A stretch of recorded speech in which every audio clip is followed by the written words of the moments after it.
JNG आन्दोलनपछिको बाह्र बेन्चको नेपालमा समन्वय बैठक अनौपचारिक समन्वय बैठकमा बस्दै कानुनी सेवाको परामर्श कानुन दिनको लागि आपसी अन्तर्क्रिया छलफल बार भवनमा हुँदैछ। आशा छ छिटै नै न्याय सेवा सुरु हुनेछ।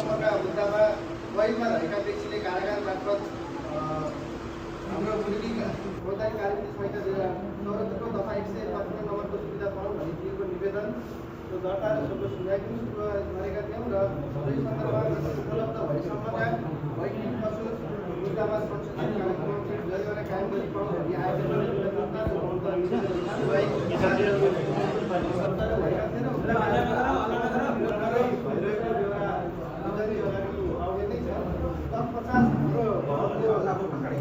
प्राविधिक मूल्याङ्कनबाट क्लास र 4वटा कोठा मात्र प्रयोग गर्न मिल्ने भन्ने भएको छ र अरू कोठाहरू प्रयोग गर्न नमिल्ने डिटेल एसेसमेन्ट गरिसके पश्चात मात्र प्रयोग गर्न मिल्ने भनेर प्राविधिक कार्यालयबाट पहिलो स्टिकर पास भएको अवस्था छ र अब सम्बन्ध हामीले पाएको जानकारी अनुसार पछि लगत्तै चाहिँ एउटा केन्द्रबाट एउटा समिति आएर डिटेल एसेसमेन्ट गरे पश्चात मात्र तपाईँहरू कामहरू सुरुवात गर्नु होला भन्ने जानकारी हामीलाई प्राप्त भएको बेला हामी यस बैठकमा जानकारी गराउन चाहन्छौँ।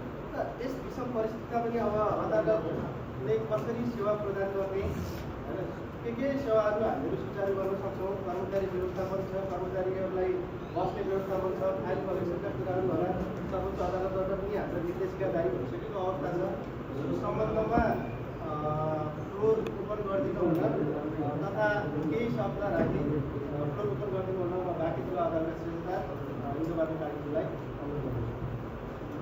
विषम परिस्थिति वातावरण नभएको अवस्था छ। धेरै क्षेत्रमा त यहाँ सबै विद्वान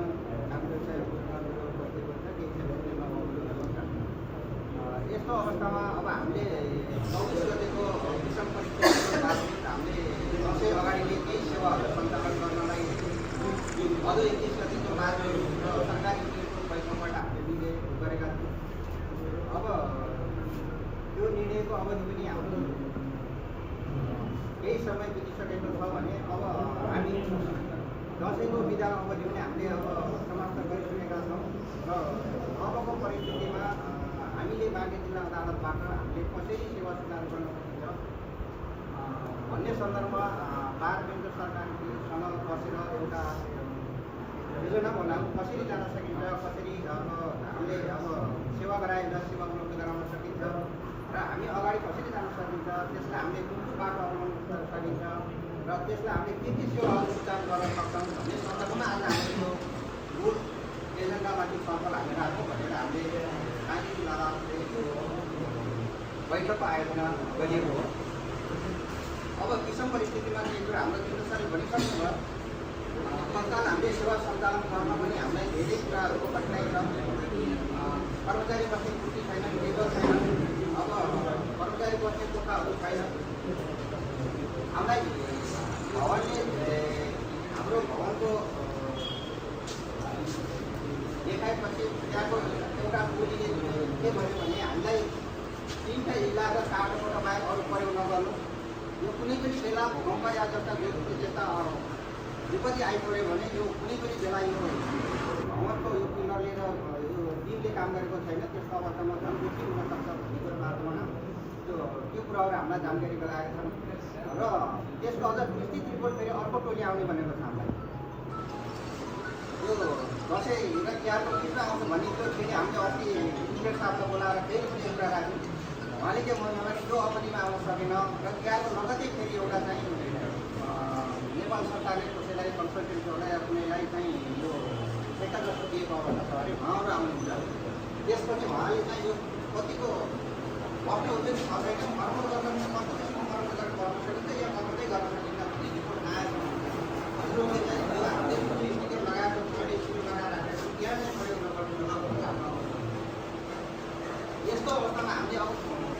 काम सुचारू गऱ्यौँ भने हामीलाई कति बाधा आउँछ अब काम सुचारू नगरी पनि भएको अवस्था छैन। केही काम हामीले गर्नै पर्ने छ। सम्पूर्ण काम नगरी बिस्तारै बिस्तारै केही कुराहरू केही कामहरूलाई हामीले अब प्राथमिकता रूपमा गर्दै जाने हो कि खुलाउँदै जाने हो कि यस सन्दर्भमा आज यो भारतीय सरकारी मिटिङको आयोजना गरिएको अवस्थामा यही कुरालाई हामीले फोकस गरौँ र यही कुरामा एजेन्डा राखेर हामीले अब अदालतको काम कारबाही कसरी सञ्चालन गर्न सकिन्छ, कसरी कुन कामलाई अगाडि बढाउन सकिन्छ तत्काल त्यस सन्तोषबाट बन्दिएको हुँदैन छ। त्यसपछि घाइते जिल्ला अदालत धेरै नै गम्भीर बनेको अवस्था पनि छ र त्यसलाई हामी कसरी सञ्चालन गर्न सक्छौँ भन्ने सन्दर्भमा यहाँ छलफल गरौँ र हामी कसरी अगाडि बढ्न सक्छौँ र के काम गर्नु अहिले तत्काल गर्न सकिन्छ, पछाडि कुन कुन कामहरू बिस्तारै थप्दै सञ्चालन गर्न सकिन्छ, सुचारू गर्न सकिन्छ भन्ने सन्दर्भमै छलफल गरौँ भन्दै मैले यो योभन्दा अगाडि अदालतले अब के गर्न सकिन्छ मैले देखेको अब बाँकी जिल्ला स्तरबाट हामीले चाहिँ विशेष प्रकृतिका निवेदनहरू सबै कुरा गरेँ। तत्काल अब हामी बाहिर बगानमा गर्ने काम निवेदनहरू सबै कुरा काम यही कुराहरू चाहिँ हामीले लागु अवस्था यी बाहेक पनि अरूलाई पनि कुरा गर्ने हुने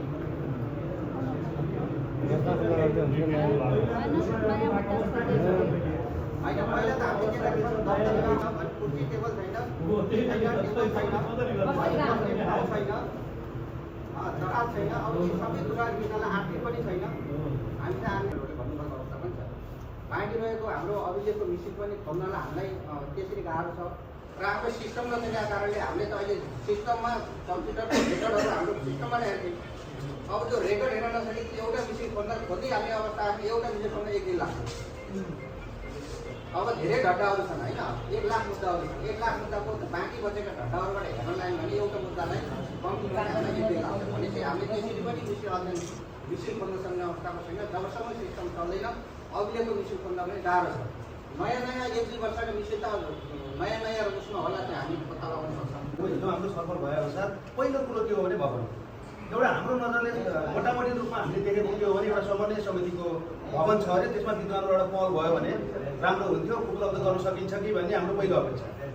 अब त्यो भवन भइसकेपछि अब कर्मचारी राख्ने ठाउँ भइसके पछाडि यी सबै कामहरू हामीले किन जिपी कलेक्सन गर्नलाई पनि हामीले त्यो ठाउँमा पनि हाम्रो सम्भावना छैन र त्यसपछि उहाँले भने 45वटा कुर्सी भयो, न्यूनतम 16 देखि 20वटा कम्प्युटर होला।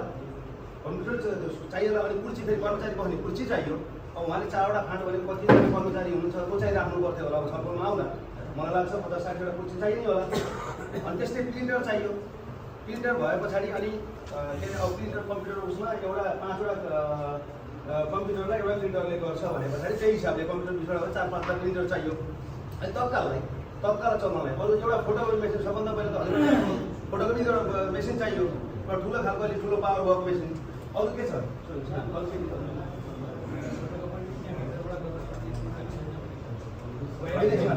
स्पेस चाहियो। भवन भएपछि त स्पेस बन्यो, त्यसपछि फोटोकपी हुन चाहियो। यदि त्यहाँ हामीले भवन गराउन सकिएन भने अब भत्तोहरूको चाहिँ फेरि यो सबै अहिले गरेका कुराहरू हामीले कहाँ गर्ने भन्ने चाहिँ अनिवार्य छ। नबस्नुहुन्छ भवनमा। त्यही भएर हजुरसँग यी सबै कुराहरू के छन् त अप्सनहरू भनेर हजुरसँग छलफल गर्नु कार्य बनाउनु पर्ने हो कि भन्ने कुरा त्यतिखेर तय हुन्छ। त्यो तय नभएसम्म हामीले तत्कालिक रूपमा आंशिक रूपमा के कुराहरू चाहिँ सञ्चालन गर्न सक्छौँ भन्ने एउटा कुरा हो। दोस्रो कुरा सबै कुरा सञ्चालन गर्दाखेरि पहिले त्यहाँबाट भोलि भवन बनाउनु पर्ने हो, मर्मत गर्नुपर्ने हो र पुरै क्याप्चर गर्ने हो भवनले। त्यसपछि हामी कहाँ जाने भन्ने क्वेसन आउँछ। मूल समस्या त्यो हो। नभएदेखि चाहिँ निर्देशकसँग खोज्ने मिसिन ल्याएर कलेक्सन गर्न हामी आज पनि सक्छौँ। मिसिन कलेक्सन गरेर मात्रै भएन, त्यसको व्यवस्थित व्यवस्थापन गर्न सकिएन, कर्मचारीलाई राख्न सकिएन र सेवा प्रवाह गर्न सकिएन भनेदेखि त्यो गाह्रो हुन्छ। क्वेसन त्यो हो। सर्वोच्चसँग हाम्रो भर्चुअल हामीले यही भनेको पहिलो कुरो आवश्यकता पहिलो भवन हो। भवनै छैन भने सेवा सञ्चालन गर्न कठिन हुन्छ। बाँकी हो यो बोर्डनजिक छ। हुन त म बोर्डनजिक बसेको पनि हो, बोर्डमा टाँसेको छ। अहिलेको परिस्थिति वातावरण कस्तो छ हामीले बुझेका छौँ। हिजो हाम्रो सरकार हामीले हेर्दै चल्यो, जलाइयो, सबै कार्यालय, धेरै कार्यालय चल्यो, स्थानीय सरकारको कार्यालय पनि चल्यो।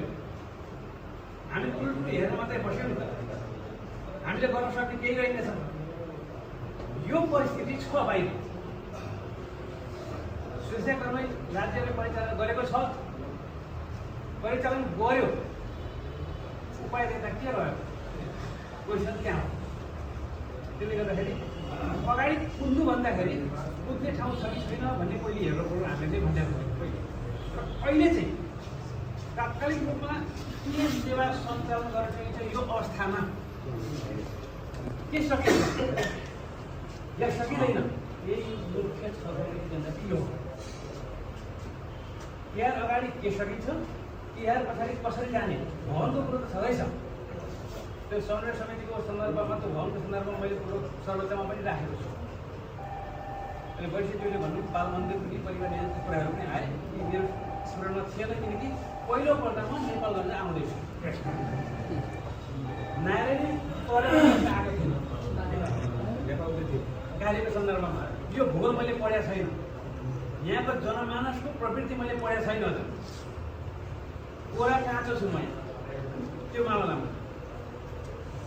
यो अवस्थामा कसरी हामी अगाडि बढ्न सक्छौँ, के सेवा सञ्चालन गर्न सक्छौँ, यो तत्कालीन अवस्थामा र दीर्घकालीन अवस्थामा कसरी जाने भन्ने कुरो छ। मिसन सञ्चालन गर्नलाई पनि हामीलाई अघि सुरेशले भन्नुभयो, स्थानको पर्याप्तता छैन। तत्कालीन अवस्थामा भोलि रेट्रोफिट गरेर बनाउने भनेर आयो भनेदेखि फेरि बाहिर निस्किनुपर्छ, त्यहाँबाट कहाँ जाने भन्ने क्वेसन हो। यी सबैलाई मध्यनजर गरेर अहिले चाहिँ के गर्न सकिन्छ भन्ने कुरो मात्रै त्यसमा सिट भएर जाँदाखेरि राम्रो स्टेप बाई स्टेप गर्दै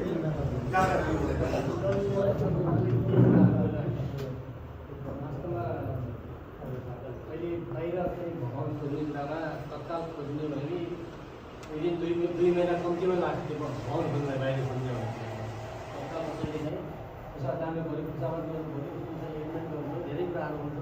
त्यो कम्तीमा लाग्छ, 2 महिना लाग्छ। त्यसको टाइम वेस्टेज हुन्छ भन्ने मलाई लाग्छ।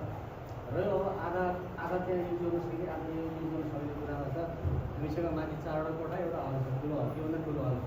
यहाँ 2टा इजलास र यहाँबाट चाहिँ अलिकति पार्टिसन गरेर 2टा इजलास यहाँ गर्न सक्छ। र तल चाहिँ अर्को दुईटा कोठा तलको युज गर्न सकिन्छ। किनकि 4वटा कोठा त घरलाई चाहिन्छ नि भने त्यो पनि सब बार्ने केही मसानो काम अवरुद्ध हुनु भनेको उखेल्नु काम अवरुद्ध हुँदैन होला। सिलगढ तल जानु त्यो उहाँले भगाएको आफ्नो पाल्नुहुन्छ। हामीले दसैँको अगाडि बेरोजगार भइसक्यौँ, हामीले भर्ना पैसा त्योमा चाहिँ टाढा जाने भने मैले सरकार चाहिँ भवन खोल्न सकिँदैन। समन्वयको भवनको कुरा भयो, समन्वयको भवनमा मैले माथिल्लो तला युज हुँदैन। तलको एउटा कोठा मात्रै खाली छ। मैले चाहिँ 2-3 चोटि त्यहाँ चुनाव गराइसकेँ। त्यहाँ चाहिँ निर्वाचनको समिति बस्नलाई पनि उहाँ चाहिँ प्रमुख कोठामा बसेर काम गर्नुपर्ने अवस्था हो। त्यहाँ कोठा बसेर छ नि त, सानो कोठामा पनि बस गर्न सक्ने अवस्था छ। 4वटा कोठा निकाल्नु पुरै खाली छ। हल चाहिँ योभन्दा ठुलो हल छ, डबल हल छ। र यसको चाहिँ पार्टिसन सिस्टममा अलिकति हेरेर ढोकाबाट अलिकति नेताहरूको छिर्ने ठाउँमा चाहिँ यसो अगाडि यहीँ चल्छ। अथवा तपाईँहरू चाहिँ कुनै फाँट हेर्नुमा चाहिँ फाँट हेर्नलाई साधारण कोठामा चाहिँ बेन्चमा चलाउन सकिने अवस्था छ। त्यही भएर चाहिँ बाहिरतिर चाहिँ विकल्प सोध्नु हुन्छ। सर्वोत्तम उपाय चाहिँ विकल्प बार्ने हुन्छ। बार्ने चाहिँ भाडाभन्दा पनि यहाँले त्यो बारको चाहिँ बिजुली बत्तीको भाडा त तिर्नुपर्छ। बत्तीको त्यो भाडा त तिर्नुपर्छ। र अर्को तत्काल काम सुरु गर्ने कुरा मैले हामीले सर्भरमा बोले पनि हामी नयाँ किराँतहरू चाहिँ दर्ता गर्न सक्छौँ। किनकि विगतमा हामीले सर्भरको सिस्टमै नबनेको बेला पनि हामी अदालत चलेर आएका हौँ। त्यो अनुभव हामीले छ नि त। एउटा चाहिँ श्रेष्ठता कायम गरेर पछि चाहिँ नम्बर त्यस सर्भरको नम्बर पछि लिने गरेर अहिले चाहिँ नयाँ मुद्दा गरेर कम्तीमा वकिलहरूको रोजगार सुरु भयो भन्ने पर्छ। र वकिलहरू अहिले पालेर जनताको न्याय हामीले अदालत पायौँ भन्ने पनि अनुभूति होला। त्यस कारण चाहिँ नयाँ मुद्दा दर्ता प्रतित्वको सम्भावना अहिले कम छ। प्रतित्व सम्भावना कम गरेर कि मिसित छैन। प्रतित्व दर्ता गर्न मिसित चाहियो। नयाँ मुद्दा त लिएर चाहिँ समस्या छैन, किरात लिएर चाहिँ पनि समस्या छैन। हामी एउटा चाहिँ कायममा चाहिँ चेष्टा खडा गरेर चाहिँ हामी दर्ता गर्न सक्छौँ। यो काम चाहिँ सुरु तत्कालै सुरु गरौँ। एक दुई दिन प्रतिदिन लाग्छ। फोटोकपी कुरा आयो, फोटोकपी कुरालाई चाहिँ हामी किन पठाएर यहाँ चाहिँ यही गरेर भनेर चाहिँ हाम्रो चाहिँ हिन्दीबाट चाहिँ लागिरहेको छ। फोटोकपीको मेसिन पनि यहाँ अगाडि राखिदिनु भएको छ। फाइल त्यहाँबाट यहाँ आउँछ, पुलिसको घरै आफ्नो जिम्मामा आउँछ, आफूले जिम्मामा ल्याउँछ र यहाँ अदालत चलाइदियो। त्यहाँनिर प्रब्लम थाहा समस्या फोटोकपीको समस्या छैन। मेसिन आइसकेको छ, सानो छुट्टीका रेडी छन्, कोठा पनि रेडी छ, त्यो पनि सबै रेडी छ। हामीले लगभग 10 बजी खुलेदेखि हामी 3 दिन बस्छौँ, हामी बस्दै हुन्छ। अनि हामी एक हिसाबमा 100 हामीले तयारी पनि गरेका हौँ। मोटामोटी अति आएपछि फल्नुपर्छ कि त्यो थुनामा मान्छे थुनामा छ, भुक्का छ, कुरेको छ, त्यो पनि अन्याय भइरहेको छ। अनि हामीले 100 पानी अहिले दराज कहाँ राख्नु गरेको प्रश्न फेरि हामीले 100 पानी के गर्नु भने 3-4 कोठा फङ्सनमा छन्। ती 3-4 कोठामा दराज हो, यति कोठा राख्ने आफ्नो सेक्सन मेरो खानु दराज यो भन्ने सुचाउँछ, दराज चाहिँ यति कोठा पर्छ। हाटले चाहिँ तलबाट नमिले बार भनेको दाजुभाइ अनि निचे पनि चित्त दुखाउँदैन, बार आफै हो चित्त दुखाउँदैन, बार तल अन्तर मिलेर बारबाट हाट चलाउन सकिन्छ। तिनवटा 3टा फङ्सनमा छन्, अरू 2-3टा अलिकति चल्छ भने घरमा अब तल बालुवा पाइन्छ छन्। अब पछाडि पानी साइड गरेर काम चलाउनु अब धेरै समयमा हामी पनि बेरोजगार भयो, विद्वान बेरोजगार यो हाम्रो रोजगारी बेरोजगारी होला नि। बाहिर मान्छे त मर्का मस्को पीडा मस्छ, जग्गा बिचमा त मुद्दाहरूलाई कारणले एउटा थाहा छैन। पीडा मस्को आएको छ कि तर त्यो आएको वर्षै हुन्छ पनि हामीले त्यो पनि हेरिरहेको छौँ। अनि हामी समस्या हामी अलमल्यो कारण हाम्रो लास्टमा समस्या के परिरहेको छ भने केही त्यो भन भत्काउनु बनाउनु सबै गर्न थाल्यो हुन्छ, फेरि गएर फेरि सबै झिझिउ र बोकेर कहाँ जाने। अनि अन्तिम प्रश्न त्यहाँ आउँछ। त्यसमा गएर के गर्न सकिन्छ भनेर जुन हाम्रो भवनको कुरा आउनु मूल कारण चाहिँ तत्कालसम्म हामी यति धेरै समस्या छैन। भवन केही यहाँ छ, केही हाम्रो त्यहाँ छ, हामी चलाइहाल्छ। केही त पुरै पुरै डिमोलिस गर्ने यस्ता आयो भने कभर गर्छ। त्यो अवस्थाले गर्दा अलिकति हस्केका छौँ। त्यो हिसाबले के गर्न सकिन्छ त्यो आज सुरु गर्ने 2 महिनासम्म पुरै एरिया बन्द गरेर पुरै मेन्टेन गर्न थालेर हामीले स्याप उठाउनु पर्यो भने त आगो लागेको त्यतिखेर मान्छेहरू हामीले सक्यो हुँदैन।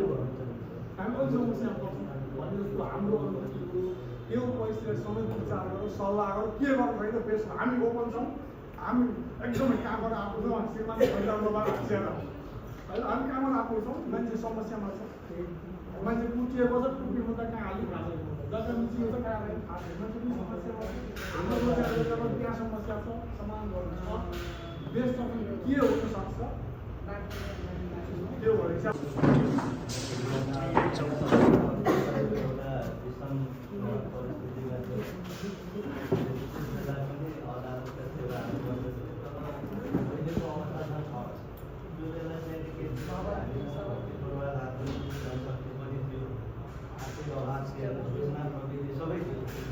स्वास्थ्यको ख्याल राखेर मात्रै यो अवस्था तर अहिले स्वास्थ्यको चाहिँ एकदम समस्या छैन।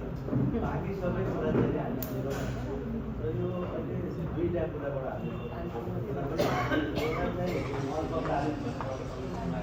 अहिले तत्काल हामीले के गर्न सक्छौँ त्यो गरिहाल्ने।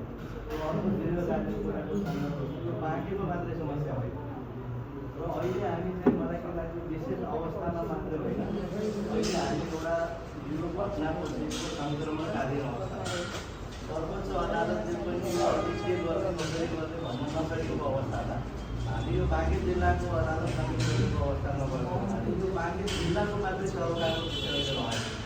किनकि यो विषयमा यो त अस्पताल जस्तै अदालत गरेको अस्पताल जस्तै हो। हामीलाई विश्वास छ यो राज्यका जिम्मेवार निकायहरूले यो अस्पताल जस्तै यो अदालतलाई चाहिँ सुचारू गर्ने कुराको लागि एकदमै भरपर्दो परिरहेको छ। त्यसकारण यो भवनको कुरामा हामी तपाईँले यहाँ छलफल गरेर यो समस्या समाधान हुँदैन। यो अहिले चाहिँ हामी 8वटा चाहिँ ल्याएको छौँ बेरोजगार भनौँ भन्ने कुरा एउटा छ। तर अहिले त सबै कुरा चाहिँ भने जस्तै धेरै जानुको छोडेको कुरा भयो भने हामी आफूलाई बसेर काम गर्न सक्ने वातावरण छ त हामी चाहिँ कामै छैन। किनभने कोभिडको बेला जस्तो होइन भोलिबाट सुरु गरिहाल्नु हाम्रो लागि बजेट व्यवस्थापनको लागि अदालत सञ्चालनको लागि मैले सोचे भन्दा पनि बढी नै प्रयास गरिरहेको तर यो चाँडोभन्दा चाँडै हुन्छ किनभने अदालत सञ्चालन अहिले चाहिँ हामीले अहिले तत्काल गर्नुपर्ने कुरा के हो भने अहिले 8वटा अन्य इजलासै चाहियो 8वटा इजलास कायम गरेर के हाम्रो काम कामै छैन अहिले हामीलाई 10वटा 45वटा दराज चाहिएकै छैन अहिले 45वटा दराज गर्ने ध्यान दिन्छ अहिले स्टेप बाई स्टेप गर्ने काममा फन्डामेन्टल हाम्रो निडहरू के छ त्यसलाई हामी त्यसको लागि चाहिँ जस्तो अब यहाँ बाह्रको साथीहरूमा पनि आयो अहिले चाहिँ हामीले सेवा त सुचारू गरेकै छौँ सुचारू गरेको अब यसलाई सिस्टमेटिक ढङ्गले अगाडि कसरी बढ्ने स्टेप बाई स्टेप किनभने हामीले चाह्यो भने पनि यो 3 महिना 4 महिनामा पनि हामीले सोचेको जस्तो काम हुँदैन कोभिडको बेलामा काम सुरु गरे जस्तो होइन अब अलिकता यो अवस्था ठिक छ त भोलिबाट सुरु गरौँ भन्ने पनि छैन केही पनि छैन सिस्टमै खेल्छ जिरो त्यस कारण यो कुरालाई अब त्यति चान्सको समाधान हुनु त एकदमै भन्दा अगाडिको विशेष परिस्थितिमा विशेष प्रकृतिका मुद्दाहरूलाई पनि हामीले क्याटेगराइज गऱ्यौँ त्यस कारण लगभग सबै मुद्दा परिसकेको जस्तो विशेष अहिले रिटको कुरा खुलिसकेको